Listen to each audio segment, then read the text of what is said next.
Hello, EDU 304. This is Jared, and welcome to the first of our 5 videos over Module 4, Assessment Construction. And our objective for today is to identify the 5 major assessment types and then also to articulate when it would be appropriate and inappropriate to use these various assessment types in the classroom. And so normally if we were in a face-to-face setting, I would organize the classroom into 5 different stations, and I would partner you up with several of your peers, and you would be allowed anywhere from 7 to 9 minutes at each station in order to work through the examples that I've provided for each one. We're going to still try to do this even in our online environment here. And so what I've done is I've broken up the video into 5 different stations. And so you're going to see 5 different videos. Some will be much longer than others. This first one will be quite a bit longer just because of the nature of it being the first one. But then what you will do is you will utilize your note sheet over assessment formats while we move through each of these 5 stations. And so we're going to begin with a multiple choice station.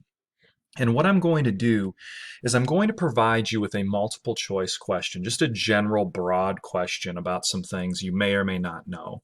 I'm going to ask you to respond to that question by highlighting what you believe is the appropriate answer. And then I'm going to reveal the correct answer to you. Following that, I will provide a better version of the question. And what I would like you to do is kind of the reflection phase of this is to articulate for each of these 5 questions why you believe the second version is superior to the first one. Okay, so let's get into it. I'm going to offer you kind of some non-examples or some poor examples, allow you to play around and experience that, and then I'm going to try to provide you with a better example, an actual example. And I want you, based on your experience with both of those, to begin thinking about and articulating what makes the second example better or superior to the first. So let's go ahead and start simply enough. Here's your first question. If you pull out your note sheet, I'm going to ask you to just highlight what you believe is the best answer for this question. So it reads, Idaho is widely known for its A, apples, B, corn, C, potatoes, or D, wheat. And go ahead and pause the video and actually participate in this. You're not going to be graded based on whether or not you know what Idaho produces. But go ahead and pause the video if you need to, highlight the answer, and then I will reveal the correct answer to you here in a moment. So the correct answer for this first question would be C. Idaho is widely known for its potatoes. Okay, one of the problems with this question, though, as you might have noticed, is really we are assessing, while this is true and factual information, Idaho is known for its potatoes. This is at the lowest level of Bloom's taxonomy. This fits into the recall category. And so really all we're asking students to do in this example is to regurgitate information that they have memorized.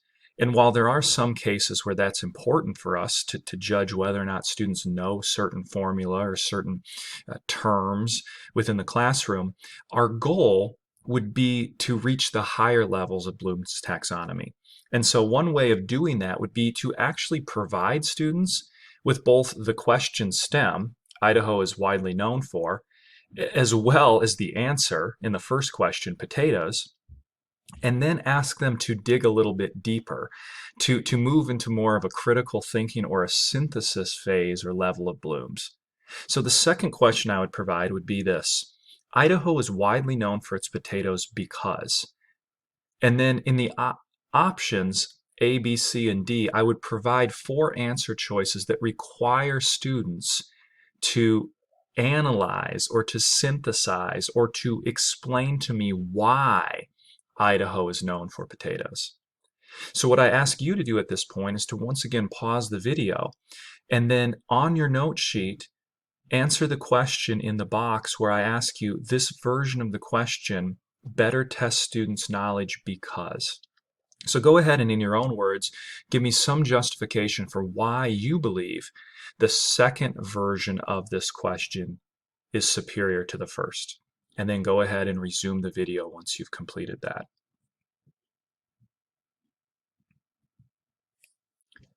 All right, question number 2 then.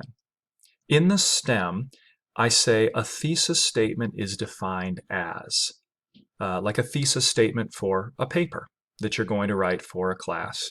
And then I give you the 4 options as is customary in a multiple choice question. What I'd like you to do is to pause the video, go ahead and highlight the answer that you believe is correct, and then I will provide you with the actual correct answer in a moment. If you selected option A, that would be correct. A thesis statement is a sentence that introduces the topic of a paper. It offers a concise summary of the main claim made by the author and essentially provides a roadmap for the reader as far as where the paper is going to go in the future. Now, one of the problems with this question, though, you'll notice is that the correct answer is longer than the other choices. We don't want to give any hints or clues based on our formatting that would allow a student to answer the question correctly without actually having the knowledge or information within their mind. And so oftentimes when you see a question formatted like this first one, a student might be tempted, whether it's correct or incorrect, to choose the one with the most text. And so our goal would be to sort of even up the answer choices a little bit to make the correct option a little bit more concise. So I'd ask you once again to pause the video and then in the box below question number 2 for station number 1 to explain to me why you believe this second option better tests students' knowledge. And then resume the video when you're finished.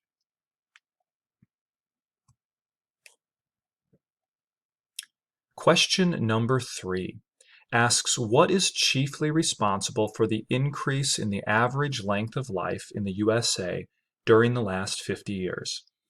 You're getting the routine of this down. You know that you need to pause the video now. Go ahead and highlight the correct answer, and then I will provide you with the best answer in a moment. If you chose option B, that reduced death rate among infants and young children is what's chiefly responsible for the increase in the average length of life in the USA during the last 50 years, you'd be correct. But let's examine this question in a little bit more detail. One of the things we notice here is that we have parallel structure in our writing for options A, B, and D.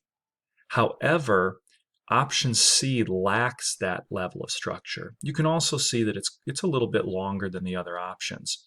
Now in this case, option C is not correct necessarily, but when we lack that parallel structure, this option will stand out above the others. And we want to try to eliminate that. We want to try to avoid that so that our students are not misled in any way. So a better version of the question might read something like this. What is chiefly responsible for the increase in the average length of life in the USA during the last 50 years? And then we give options such as compulsory health and physical education classes in public schools, reduced death rate among infants and young children, substituting machines for human labor, or safety awareness among the public. Go ahead, pause the video, and respond to question number 3, explaining why this second option is superior to the first. All right, we're nearing the end of this, so hang with me. We have 2 more questions that we want to take a look at. Question number 4 here, and I'm going to allow you to read through this on your own. And like in the previous examples, go ahead and highlight what you believe is the correct answer. So go ahead and pause the video and resume once you've done that.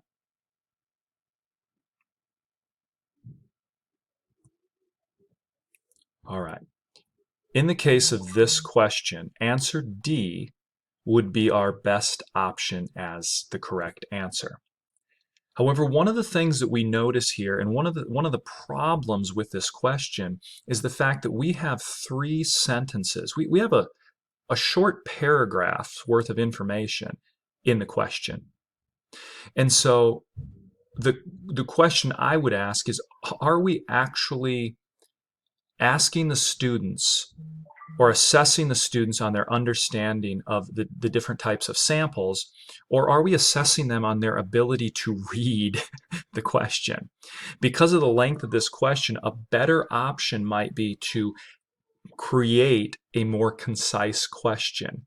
Similar to the issue that we saw in question number 2, where one of our answer choices was a little bit too long, here we see an issue of the question itself being a little bit too long. We want to make it more concise. So go ahead, pause the video, and give me in your own words an explanation for why the second option of this question might be better for students than the first. And finally, question number 5. Which of the following artists is known for painting the ceiling of the Sistine Chapel? Go ahead and mark your answer, pause the video, and resume it when you are ready for the correct choice. All right. The best option for this, indeed the correct option, would be Michelangelo. Okay, he is the one who painted the Sistine Chapel. What's the problem with this question, though? Well, if you take a look at option D, and you're familiar with the Christmas tradition of Santa Claus, you would recognize that option D is a fluff answer. And so essentially what we're doing is, instead of providing 4 answer choices, which we have done in every other question prior to this, we're really eliminating one of those because we know it's not Santa Claus. And so we're only providing students with 3 answer choices, which would be fine, but you have to determine as the teacher whether or not that's your goal. Because when we offer 4 answer choices, we recognize that students have a 25% chance of guessing the correct answer choice, even if they don't have the knowledge to answer the question. When we eliminate one of those answer choices and we only provide 3 choices, then the odds of a student guessing the correct answer jump from 25 to 33%. What we're also doing is we're disadvantaging any student here who might not be familiar with who Santa Claus is based on their own upbringing or religious traditions. And so we want to be careful that what we're doing in our assessment is not offering humor or comedy or providing gotcha moments. If our goal is to truly assess whether or not students know which individual is responsible for painting the Sistine Chapel, then a better option of this question would be to provide 4 legitimate answer choices by substituting Santa Claus with Monet, for example. Go ahead at this moment and you are able to reflect on why you believe that this second version of the question is superior to the first. And then what I'm going to do is go ahead and end the video, and I will see you again for station number 2 here in a moment.